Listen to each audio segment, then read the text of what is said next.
Hi, I'm Lisa Ferentz. One of the questions that I am often asked as I talk about working with self destructive behaviors is whether or not standard safety contracts are a good idea to impose upon a client at either the earliest stages of the work or anywhere when you discover as a therapist that your client is in fact engaging in self destructive behavior.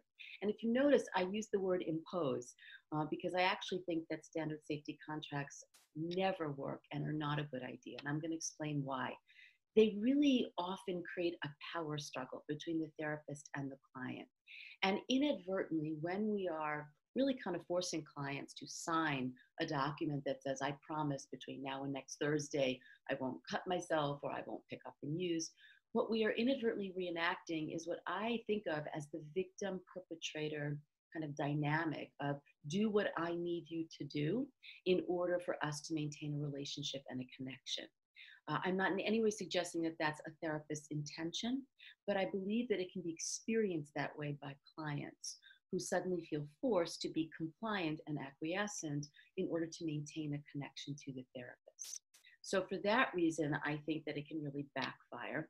And in my experience, and this is something that when I started 100 years ago and I was taught to use standard safety contracts, what I noticed very quickly was that when a client would kind of begrudgingly sign one because they did want to maintain a connection with me, they would come into session the following week and they couldn't wait to roll up their sleeve and show me the 3 new cut marks that they had done on their arm in the subsequent week.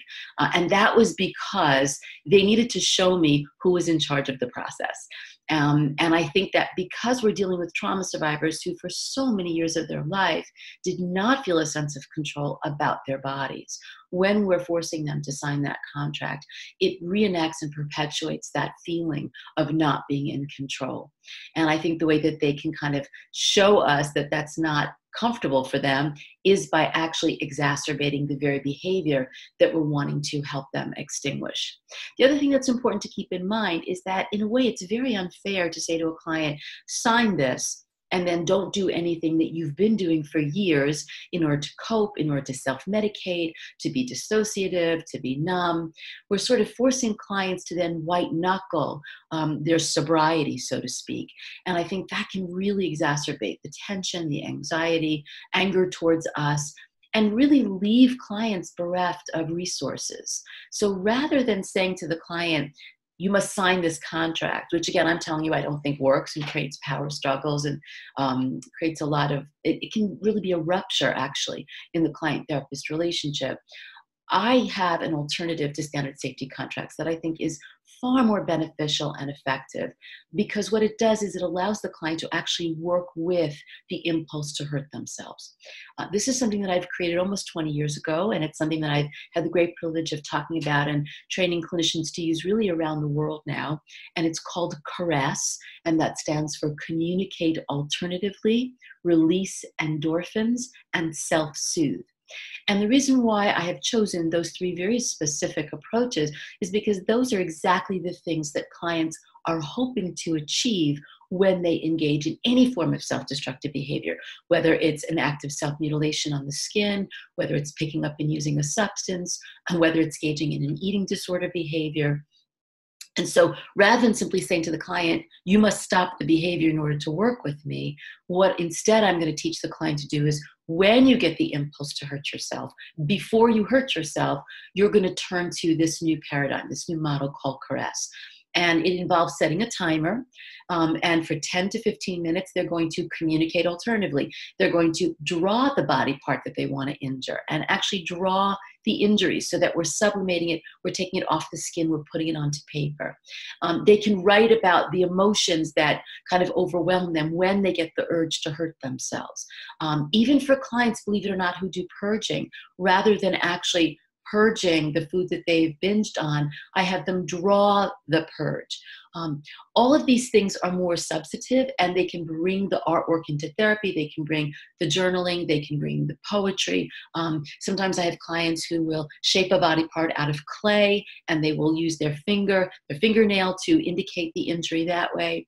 But the point is they can bring it back into session and we can process it. And we can begin to unpack and decode what I believe is the deeper communication that's attached to their behavior. So that's communicate alternatively. And then there's release endorphins.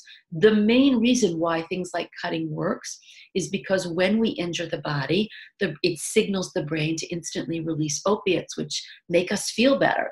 And that's why your client says to you, I cut myself because I feel better.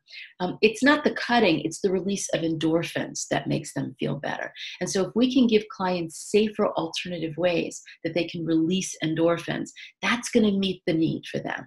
And that will include things like laughter, hugging, and a burst of physical exercise. And then the third part is self-soothe. And obviously, if our clients knew how to self-soothe in healthy ways, they wouldn't be picking up and using, and they wouldn't be cutting. So this is where, as the therapist, you need to begin to brainstorm with the client and share with them some potential ideas about how they can begin to self-soothe in ways that are genuinely safe for the body.